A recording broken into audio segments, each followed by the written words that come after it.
السلام عليكم ورحمة الله وبركاته. دمان أصحابتا قيمها بدن كحرن جنرال كامن تكنولوجي اسكسونا قدناكسن إن شاء الله تعالى ما انتو حين قادونا عشر كلابات يكساب صناعي داتابيسك خاصة لقد SQL عشر كان عشري كهري وحانو هروسو براني سيد اللولو سودوغو سوفتوير كان استعمالها هينو سوفتوير كان هدو استعمالها هينو وحالوغو مغعاوا مايكروسوفت SQL Server Management Studio. fadlan haddii aad soo degsanin software-kan waxaad dib u soo daawataa cashirkii ka horeeyay cashirkii ka horeeyay waxaan ku soo baranay waa maxay database sidoo kale waa maxay SQL maxaa loo yaqaanaa SSMS sidoo kale sida loo soo dego SQL iyo SSMS insha Allah taala maanta cashirkan wuxuu ku saabsanaan doonaa laba ciwaan oo muhiim ah. marka hore waxaynu baran doonaa database sida loo abuuro anagu isticmaalayno by query ama by code. haddii aad maqasho by query by code isku mid waayn sidoo kale waxaynu baran doonaa database si loo abuuro anaga oo aan qorin code laakiin aynu ku abuuri doono by graph. aynu isla gudagalno cashirkayna waxaynu soo kacsan doonaa software-ka. marka ugu horeeyo soo kacsan software-ka interface-kiisa ayuu noqonayaa. waxa ugu horeeyo aad soo kacsan doontid waa inaad ku soo darsatid new query aad dooranaysaa. new query shaqadeedu waxay tahay waa meesha aad code ku qori lahayd intaan interface-ka workspace waa la sidoo kale new query waa la ama new editor. si aan marka u soo kacsano meesha aynu code ku qori lahaynay waxaad doorataa new query markaad dooratid asaga ku soo bixi doono. sidoo kale waxaad ku soo bixi kartaa inaad taabatid Ctrl+N labadaas wayb waa soo kacsi kartaa. hadda waxaynu ku hormari doonaa sida loo abuuro database.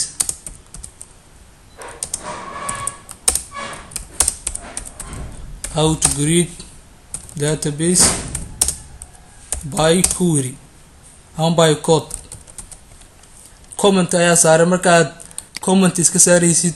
markaad joogtid luqadan SQL-ka waxaad ka hormari kartaa laba dhibic. sidoo kale comment waxaad wax u saari kartaa inay isticmaashid calaamadaas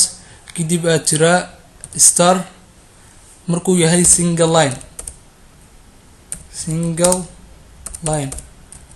laakiin hadduu yahay multiple line waxaad dhahaysaa backslash star kadib qoraalka qoraysa ayaa qoraysaa qoraalka markaa qorto hoos ayaa u degaysaa star soo hormarinaysaa kadib calaamadaad doonaysaa. waa labada way ee loo saaro commentiga. waxaad isticmaali kartaa dash sidoo kale waxaad isticmaali kartaa single line markaad isticmaalaysid calaamada backslash star sidoo kale multiple line markaad isticmaalaysid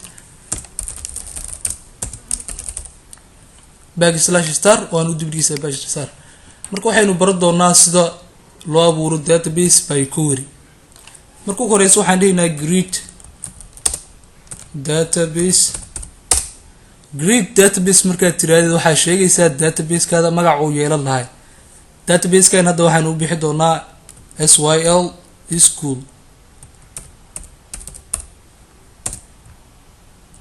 hadda intaanu single line-kan waan ku abuuri karnaa database loo yaqaano SYL school laakiinse haddaan san keliya ku rangarayno oo noo abuurmay laakiin caqabad jirta ayaa waxaa ah ma maamuli karno meesha uu galayo file locationkiisa ama pathkiisa ma maamuli karno asiga ayaa meesha doon iska dhigayo. balse saw horta marka hore taaran garayno oo noo abuuray in kaleeto waa kana command complete successful. sidee baan ku ogaanayaa marka database-ka hadaan abuuro oo lagu magacaabo SYL waxaad tagaysaa database. haddii uu inta kusoo geli waayo waxaad dhahaysaa right click kadib waxaad kasii dooranaysaa refresh. waa kana aan soo galiyay database-kayni balse hadda pathkiisa iyo location-ka uu yaalo ma aanan maamulin. sidee baan u dhigan karaa folder alaala folderkii aan doono. waxaan dhihi doonaa create database kadib waxaanu sheegi doonaa database magaciisa SYL school SYL school hore ayaan u sameynay laakiin waxaan raaci doonaa on primary kadib qoys ayaan furo doonaa waxaynu sheegi doonaa magaca oo yeelan doono database name equal magaca oo yeelan doono waxaan soo dhahnay SYL asiga ayaynu soo koobi garaysi doonaa waqti iska malumi doono comma waa inay isticmaashid markaad leen kale ugu gudbiysid kadib waxaynu sheegi doonaa file name kan shaqadiisa waxay tahay waa inaan sheegaa folderka aanu geli doono xogtan database-ka folderka aynu ku keedsan doono folder ayaan hadda soo sameyn doonaa inta ayaan soo sameyn doonaa folder loo magacaabo database asigan ayaanu double-click dhihi doonaa kadib waxaanu soo koobi garaysan doonaa pathka uu leeyahay ama file locationkiisa waa kana pathka uu leeyahay ama file locationkiisa koobi soo dheh kadib database maad quotation dhex geli .mdf kadib separate by the comma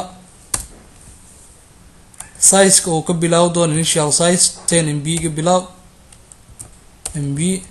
separate by the comma size-kiisa markaan sheegno sida uu kori doono file growth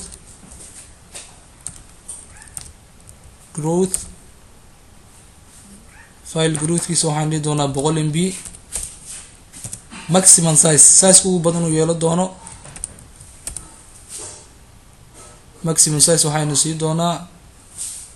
1 GB errorkan taagan waxaa comada kasoo tagana leenka koreeyo com markaan saarno errorkaas oo ka bixi doonaa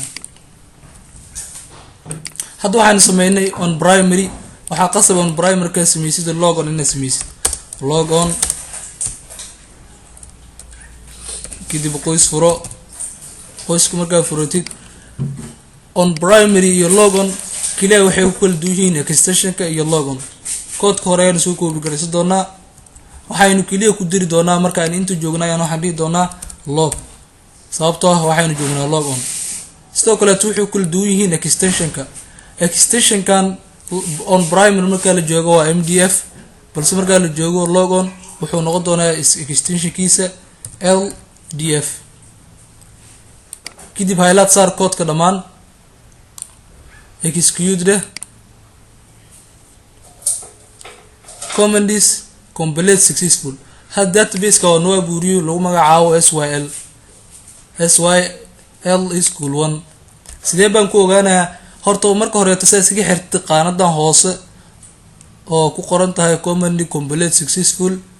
waxaa taabanaysaa Ctrl+R si aan ku ogaano marka inuu noo abuuro database-ka waxaa tahay database hadduu ku sugan waayo database-ka refresh right click kadib waxaa doorataa refresh waa kana SYL 1 hadda waxaynu ku abuurnay by query sidee baa loogu abuuraa by graph query waa ka fudud yahay laakiin markaa tahay programmer lagama ogola inaad isticmaashid by graph only waxaa lagu dhahi doonaa by query and by the code how to create database by graph